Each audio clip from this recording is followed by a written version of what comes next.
ચાલો નમસ્કાર મિત્રો, વેબકૂફની અંદર તમારા બધાનું સ્વાગત છે. તમે બધાએ થંબનેલ જોઈ હશે. થંબનેલ જોઈ હશે એટલે તમને બધાને વધુ ઉત્સુક થયા હશો કે અર્થશાસ્ત્રના પ્રશ્નો જ્યાંથી પૂછાય છે એવી જો મને એકાદી બુક મળી જાય તો કામ થઈ જાય.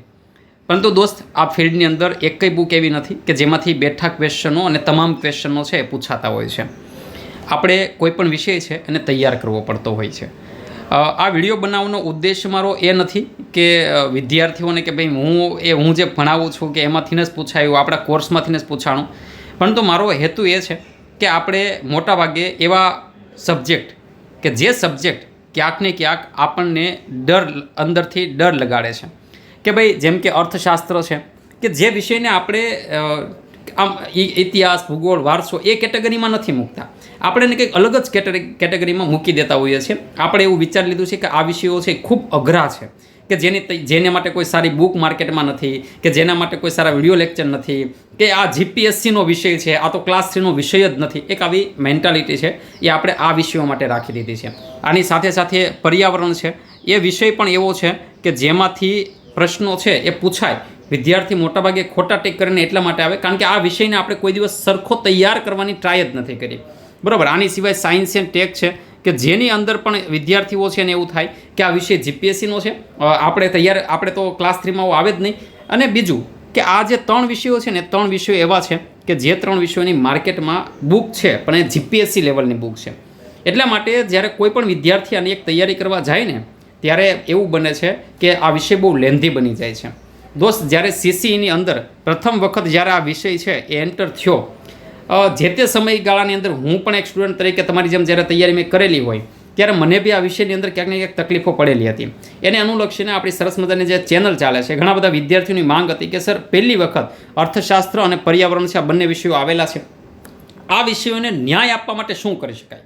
દોસ્ત, ગઈ સીસીની પરીક્ષામાં પણ સારા એવા પ્રમાણમાં પ્રશ્નો આપણામાંથી હતા.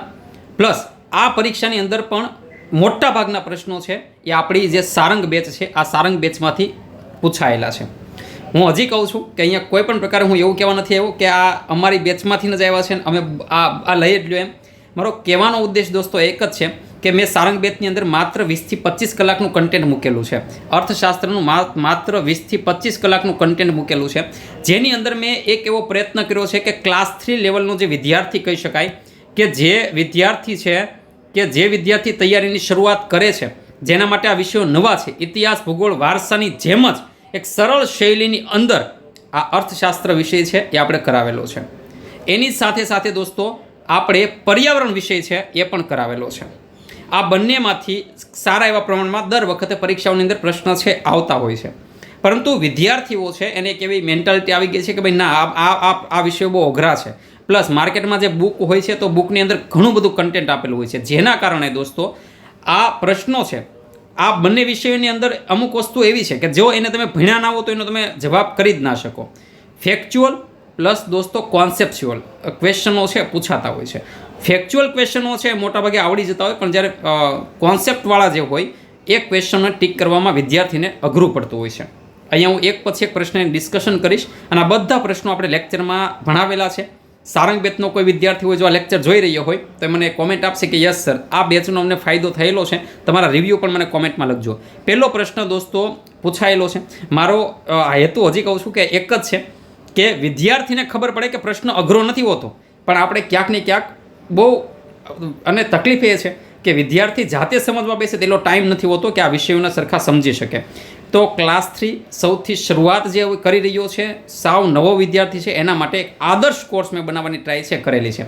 આ પરીક્ષામાં પૂછાઈ ગયેલો પ્રશ્ન છે જે મેં ભારતનો જે આઝાદી પહેલાંની જે ઇકોનોમી છે, બ્રિટનો શું કામ આવ્યા, તો આપણને ખ્યાલ જ છે કે એ લોકો આપણી અહીંયા ઉત્પાદનો નથી લખ્યું એટલે ઘણા બધા વિદ્યાર્થીને એમ છે કે સાહેબ અહીંયા તો ઉત્પાદનો નહીં બરાબર, અહીંયા ઔદ્યોગિક પેદાશો એટલે કે ભાઈ કાચો માલ છે, એ કાચા માલની આપણે પ્યોર નિકાસ કરતા હતા, ચોખ્ખી નિકાસ કરતા હતા, નેટ નિકાસ કરતા હતા કે ભાઈ આપણે નિકાસ કરીએ છીએ ને એ આપણો કાચો માલ લઈ જાય અને ત્યાંથી ઉત્પાદનો છે એને ફરી ભારત બજારની અંદર વેચે, એટલે ભારત એના માટે બજાર હતું. આ આપણે કોન્સેપ્ટ સમજાવેલો.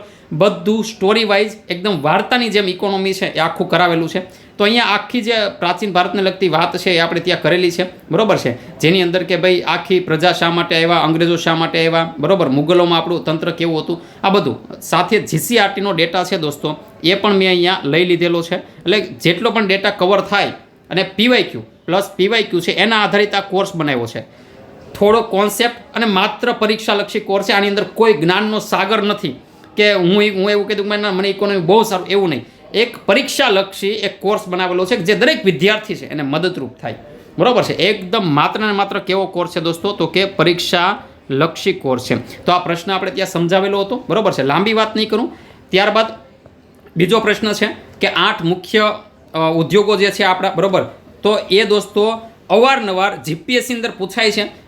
ઘણી બધી પરીક્ષાઓમાં પ્રશ્ન રિપીટ થયેલો છે, છતાં વિદ્યાર્થીઓ ક્યાંક ને ક્યાંક આ બધા ટોપિકને ઇગ્નોર કરતા હોય છે. પરંતુ જો તમને સિલેબસમાં આપ્યા જે ટોપિક છે એ ટોપિકને તમે આજુબાજુમાં થોડું રીડિંગ કરેલું હોય તો એ દોસ્ત હું તમને ગેરંટી આપું કે જે ઇકોનોમીના 10 પ્રશ્નો હોય તેમાંથી 5 પ્રશ્ન તમે સાચા ટીક કરીને આવો જ. તો જો એ સરસ મજાનું એકદમ બધી સરસ મજાની નોટ્સ બનાવીને તમને મટીરિયલ્સ પણ આપેલું છે કે જેને તમે રિવિઝન એનું કરી શકો, બરાબર. આ આધાર વર્ષ, આ બધા ક્વેશ્ચનો અવારનવાર પૂછાયેલા છે. આ જે કોર ઇન્ડસ્ટ્રીઝ છે, તો કોર ઇન્ડસ્ટ્રીઝ છે પણ એ આપણે આપેલી છે અહીંયા, સરસ મજાનું હતું, એની શોર્ટ ટ્રીક પણ આપણે આપેલી હતી, બરાબર. તો આ બધા, અને આપણે મેં ત્યાં કીધું પણ હોય કે ભાઈ આ પ્રશ્ન છે એ પરીક્ષામાં અવારનવાર પૂછાય છે, તો યાદ રાખવા. ત્યારબાદ અહીંયા દોસ્તો 3જા નંબરનો પ્રશ્ન, શ્વેત ક્રાંતિ શરૂઆત. સિમ્પલ ક્વેશ્ચન છે, પ્રૂફ દેવાની કોઈ જરૂર નથી. મોટાભાગના વિદ્યાર્થીને આવડતા હોય, પરંતુ એના 2 ચરણ હતા, પ્રથમ ચરણ અને દ્વિતીય ચરણ. શરૂઆત પૂછે કે એનો આખો સમયગાળો પૂછે તો આ ક્વેશ્ચન થોડો કન્ફ્યુઝિંગ થઈ શકે છે. શરૂઆત છે એ સાલવારી ગણે તો 1966 આવે, બરાબર. પણ અહીંયા આપણે એવો કોઈ ઓપ્શન છે જ નહીં, એટલા માટે આપણે 1970 આપણો રાઈટ આન્સર થાય, બરાબર છે. તો આ પ્રથમ ચરણની અંદર આપણે એનો સમાવેશ કરી શકીએ. સરસ મજાની આખી હરિત ક્રાંતિ છે એ આપણે સમજાવેલી છે. ત્યારબાદ ખાદ્ય સુરક્ષાનું ઘટક નથી, એક ઓથેન્ટિક બુક છે કે જે બુકની પીડીએફ પણ મેં આપેલી છે ચારંગ બેચની અંદર મટીરિયલ્સમાં મેં કીધેલું. એનો વિડીયો પણ મૂકેલો છે કે બુક છે ને કઈ રીતના વાંચવી જોઈએ. જો એ બુકમાંથી માત્ર ને માત્ર મસ્ટ આઈએમપી પાછળ ટોપિક આપેલા, નલમાં એક લિસ્ટ આપેલું છે કે આ ચેપ્ટરમાંથી આટલી વસ્તુ છે કે જે મસ્ટ આઈએમપી છે. એમાં ખાદ્ય સુરક્ષાની વ્યાખ્યા આપી છે, અને વ્યાખ્યાને જો તમે વાંચો તો તમને ખબર પડી જશે કે ભાઈ પૂરતા પ્રમાણમાં પોષણયુક્ત જે આપણા જે ખોરાક છે, બરોબર છે, એ મળી રહે, બરોબર, પ્રાપ્ય થાય. તો પ્રાપ્ય, સુલભતા, ઉપલબ્ધતા, પોષણ ક્ષમતા, તો સ્વાભાવિક વાત છે ટકાઉપણું ઓપ્શન ઓટોમેટિક નીકળી જવાનો છે.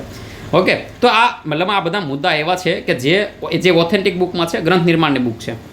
ત્યારબાદ આ બિન આયોજિત ખર્ચ. હવે આ બધી વસ્તુ કેવી છે કે વિદ્યાર્થી જ્યારે પ્રશ્ન જોવે ને તો એમ થાય બહુ અઘરું છે, પરંતુ દોસ્ત તમે જ્યારે બજેટ ભણો, એની અંદર ખર્ચ ભણો, બરાબર છે, મહેસૂલી આવક, મહેસૂલી ખર્ચ, આ બધી વસ્તુઓ જ્યારે તમે ભણો તો એ બધી વસ્તુ છે એને આપણે સરસ મજાની ભણાવેલી છે. આ બિન યોજનાકીય ખર્ચ, આ બધી વસ્તુ છે આપણે એને સરસ મજાની તમારા મગજમાં ઘૂસે એમ આપણે ભણાવેલી છે. તો એમાં બધા મુદ્દા છે એનો સમાવેશ આપણે કરેલો છે, બરાબર છે. એટલે અહીંયા ઇકોનોમીના દરેક ક્વેશ્ચન એવા નથી કે જે બેઠા પૂછાય, પરંતુ દોસ્ત એના માટે થોડોક તમારો કોન્સેપ્ટ સમજેલો હોવો જોઈએ.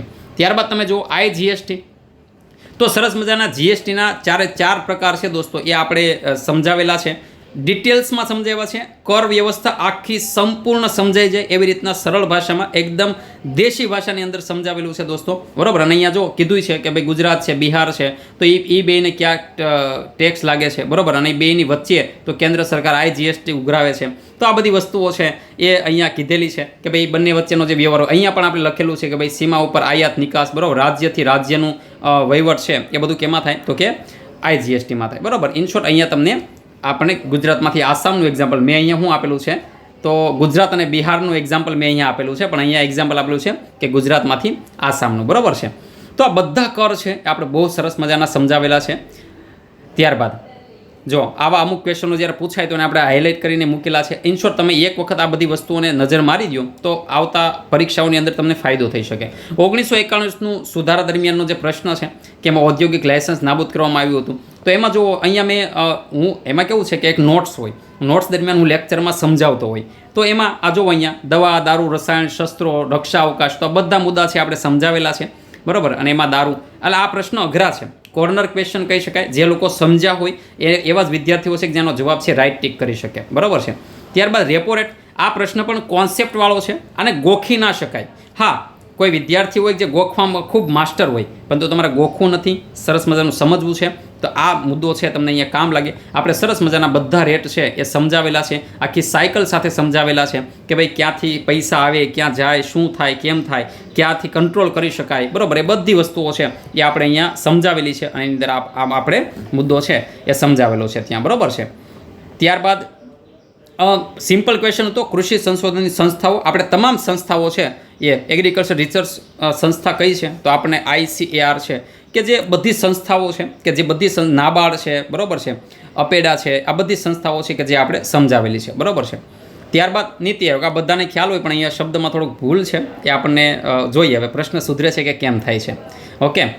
ત્યારબાદ ભારતનું વિશ્વનું સૌથી મોટું રેલવે નેટવર્ક કયું છે? આ પ્રશ્ન પણ કન્ફ્યુઝિંગ છે. ઘણી જગ્યાએ બીજું, ઘણી જગ્યાએ ચોથું આપેલું છે. આપણે 2 કરાવેલા હતા અને 2 પાછા ક્લેરિફાઈ કરેલા છે કે ભાઈ અહીંયા પાઠ્યપુસ્તક પ્રમાણે તમે જાઓ ટેક્સ્ટ બુક GCRT મુજબ, બરાબર છે, તો અહીંયા સ્વાભાવિક વાત છે કે બીજા નંબરે આવતું હતું. પરંતુ અહીંયા આપણે મિતુલ સાહેબે એ પણ તમને શીખવાડ્યું હતું કે ભાઈ ચોથા નંબરે છે હાલમાં. અને તમને એશિયામાં પૂછે તો એશિયામાં હવે મોટું બીજું શું કામ? કારણ કે ચીન છે એ પહેલા નંબરે એશિયામાં આવી જાય, બીજા નંબરે ભારત આવી જશે. તો અત્યારે દોસ્તો આપણે ઇનશોર્ટ બંને ડેટા કરાવેલા હતા. જો તાજેતરનો ડેટા આપણને પૂછે, અત્યારનો કરંટ ડેટા જો આપણને પૂછે તો કરંટ ડેટા મુજબ કયું આવે તો કે ચોથું. એમ અહીંયા જવાબ રાઈટ છે, બરાબર. પણ GCRT જોવા જાઓ તો GCRT મુજબ શું આવે તો કે GCRT મુજબ બીજું આવે. તો બંને પ્રશ્ન આપણે અહીંયા સમજાવેલા હતા. એ મારો કહેવાનો મતલબ એ છે કે આવી રીતના તમે જ્યાં ફેક્ચ્યુઅલની જરૂર છે તો અહીંયા આપણે સરસ મજાના ફેક્ચ્યુઅલ ડેટા પણ એ સમજાવેલા છે. ત્યારબાદ પશ્ચિમ રેલવેનું વડું મથક આવડે બધાને. બની શકે કે દોસ્ત તમે બીજી કોઈ પરીક્ષા દો છો, GPSC દીધી, કોઈ સેન્ટ્રલ લેવલની દીધી, એમાં આવા ક્વેશ્ચનો પૂછાતા હોય.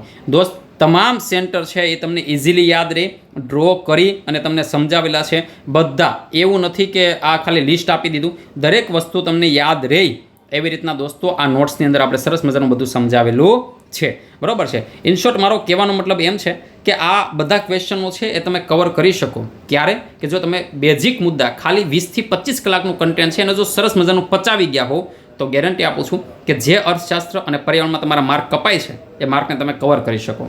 જે વિદ્યાર્થીઓ હોય એને સરસ મજાના આ બધા અહીંયા મેં કીધું છે કે ભાઈ જો બરાબર છે કે ભાઈ ઘણા ખાલી PDF વાંચે એમ થાય સાહેબ આની અંદર બેઠા ક્વેશ્ચન તો નથી. બેઠું ક્યાંયથી નથી આવવાનું દોસ્ત, થોડી ઘણી મહેનત આપણે કરવાની છે જ, બરાબર છે. તો અહીંયા આપણે PDFમાંથી ઇમેજો લીધેલી છે, બધું મટીરિયલ્સ પણ આપ્યું છે. સરસ મજાનું પર્યાવરણ છે, એમાં પણ મોટા ભાગના પ્રશ્નો કવર છે. એનો પણ હું વિડીયો તમને બનાવીને આપીશ. અર્થશાસ્ત્ર છે મેં કરાવેલું છે, આખું અર્થશાસ્ત્ર.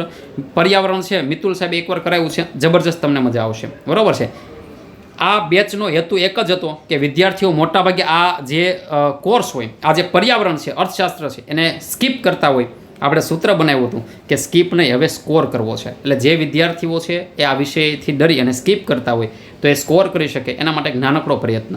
તમારે કોર્સની તમામ વિગત જોવી હોય તો એપ્લિકેશનની લિંક છે કે જે મેં ડિસ્ક્રિપ્શનમાં પણ મૂકેલી છે, ત્યાંથી તમે આ લિંક પરથી જઈ એપ્લિકેશનમાં જઈને કોર્સ જોઈ શકશો. આપણી યુટ્યુબ છે સબસ્ક્રાઈબ કરી લેજો. જે નવા લોકો હોય જેને ખ્યાલ ન હોય તો એ લોકો છે એ ચેનલ સબસ્ક્રાઈબ કરી લેશે.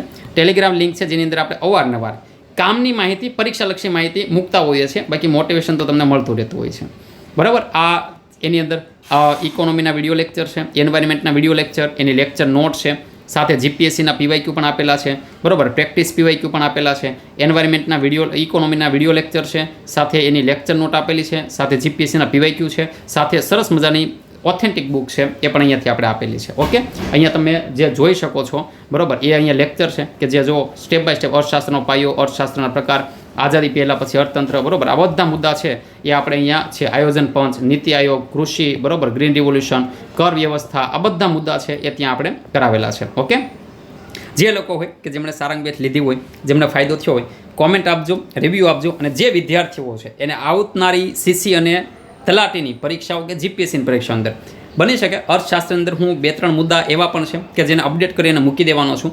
પરંતુ આ બેચ છે એ તમને ફાયદો કરાવશે એની ગેરંટી છે. મારો કહેવાનો હેતુ એક જ છે કે જો થોડું કન્ટેન્ટ, પરીક્ષાલક્ષી કન્ટેન્ટને એક વખત વ્યવસ્થિત તૈયાર કરીને નોટ્સ બનાવી હોય તો મોટાભાગે દોસ્તો આપણે પ્રશ્ન છે કવર કરી શકતા હોય. હવે ઘણી બધી પરીક્ષાઓ અંદર આ વિષયોનો સમાવેશ ક્લાસ 3માં પહેલાં કરતા નહોતા અને હવે સમાવેશ છે દોસ્તો એ કરવા લાગ્યા છે. ઓકે, ચાલો તો મળીએ આપણે આવતા લેક્ચરમાં પર્યાવરણ સાથે, કે પર્યાવરણના પ્રશ્નો પણ આપણી બેચમાંથી આવેલા છે તો એની એક વિગત સાથેનો વિડીયો છે આપણે લઈને મળીશું. જય હિન્દ, જય ભારત. એક્સ્ટ્રા બીજું કહી દઉં કે આ મોટાભાગના વિદ્યાર્થીઓ છે કે જેને આપણે કરંટ પણ આપેલું હતું અને કરંટ છે એ પણ માત્ર એક PDF આપેલી હોય 1 મહિનાની અને મોટાભાગના પ્રશ્નો છે એમાંથી કવર થયા હતા, જે આપણી ટેલિગ્રામ ચેનલમાં પણ મૂકેલા છે. કહેવાનું હોય તો એક જ છે કે જો માત્ર પરીક્ષા લક્ષી તમે તૈયારી કરો છો, ક્યાંથી કેટલું કન્ટેન્ટ એનાલિસિસ કરીને થોડીક જો તૈયારી હોય તો દોસ્ત પરીક્ષામાં પાસ થવું સરળ બને છે. બાકી નકરું રીડિંગ કરશો તો ભેગું નહીં થાય. ચાલો મળીએ આવતા લેક્ચરમાં. જય હિન્દ, જય ભારત.